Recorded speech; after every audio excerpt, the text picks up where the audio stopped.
Hey everyone, want to take the time here to create a quick video on a Pequa top drive for a John Deere 7000 planter.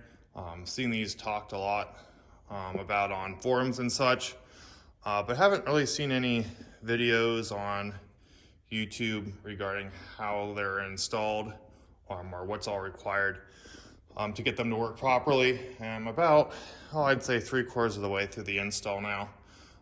So I figured I'd take some time here and just talk about what I've done so far. Probably should have started this video a little bit earlier in the installation process. But the first thing you do is you bolt this little piece of angle here onto your toolbar. So this was pretty straightforward. I just had to find a spot here that was right directly above one of the transport wheels to do so. Went on pretty simple. And from that point, you have something up where you can mount this wheel onto. So this wheel is held in place through a pin right here. And then as well as on the front side down below, there's a pin that goes through that spring, and that spring will obviously allow this wheel to press on the transport wheel while the planter is down in the planting position, and that spring will allow this wheel to maintain contact and drive the top hex shaft here, which will eventually drive the transmission of the planter here. From the factory, this came set up for the right side of the planter. I elected to have it go on the left side, and I think my logic here was probably a little bit flawed. The final part to this installation, which I haven't done yet, is to cut the frame at the transport wheel here and add in a hinge, which will allow this wheel to flex down if you were to hit like a rodent hole, or if the ground would be such that this drive wheel wouldn't have contact with the ground for some reason. If that was the case and that wheel wasn't turning, then this wheel which wouldn't turn, which wouldn't drive the shaft, which wouldn't drive the transmission. And I had originally thought, going down the road, we have some pretty narrow roads that I have to travel here in Ohio, that it's fairly often that my far transport tire is either on the shoulder or in the ditch of the road. And I was worried about having the hinge on that side of the planter that would allow this wheel to flex at all, because I thought it would bring my row units, potentially to contact the roadway. But now looking at the hinge, I believe that the hinge only allows the transport wheel to drop and not to raise up. So I don't think that would have been a huge issue. But what I did was essentially I took everything that was originally on this side of the transport wheel, and I moved it to this side. And that probably took me about 45 minutes to do that. All in all, up until this point, I probably have 3 hours. So once you get this wheel in place, the next thing you do is you come over here right behind your transmission and you bolt a bearing holder with a U-bolt to the bracket. And something that would have probably made a little more sense is to have that U-bracket or that bearing holder to the left of the transmission, such that the sprocket was on the right side. There's some shims and stuff that come from the factory that you need to do to keep that sprocket from hitting those bolts on the bearing holder. And as it sits right now, in order to add or subtract shims, I have to pull this entire shaft out to do that. If I was able to move that bearing holder over even a couple inches, I would have been able to put that sprocket on the other side, and would have allowed me a lot more flexibility to shim that sprocket without having to tear anything apart. But as it is, I have some hydraulic hoses and some angle there that get in the way.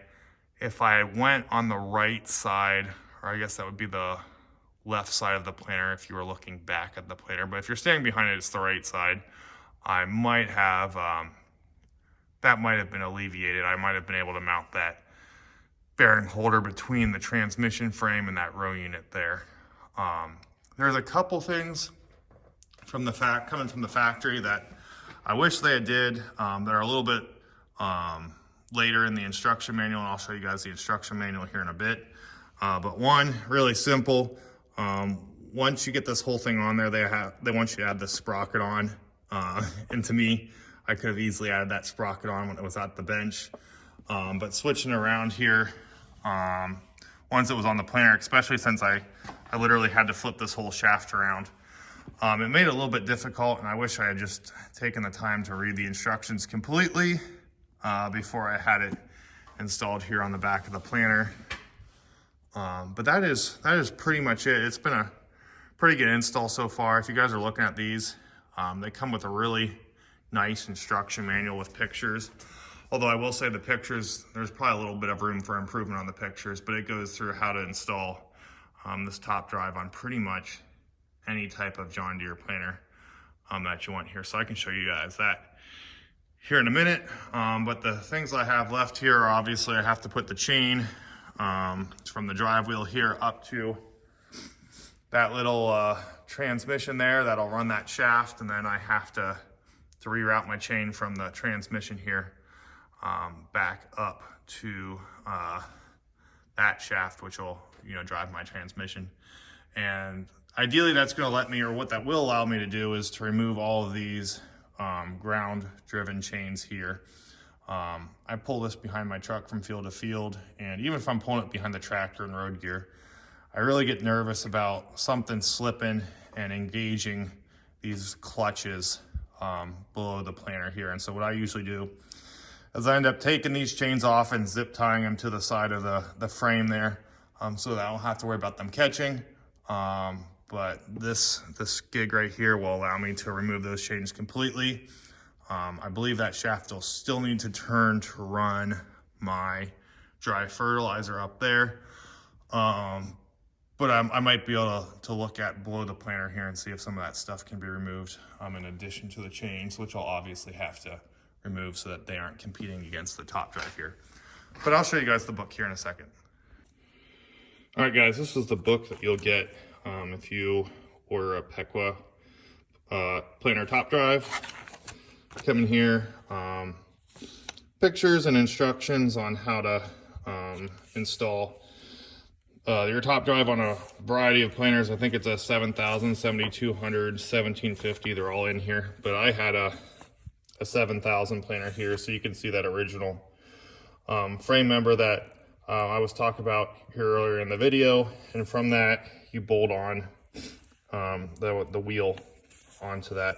The pin slides through here, and then down here there's a gizmo where you pin that spring in place. And then once you have the spring in place, as you guys saw, not too complicated there, you pin that or you bolt that bearing holder in place. And then the final thing that I have to do that they detail in here somewhere is you got to cut the frame of the transport wheel there and weld in that hinge. So I think the pictures could be a little bit improved here. I'm not quite sure on the orientation of that hinge, but I'll get that figured out.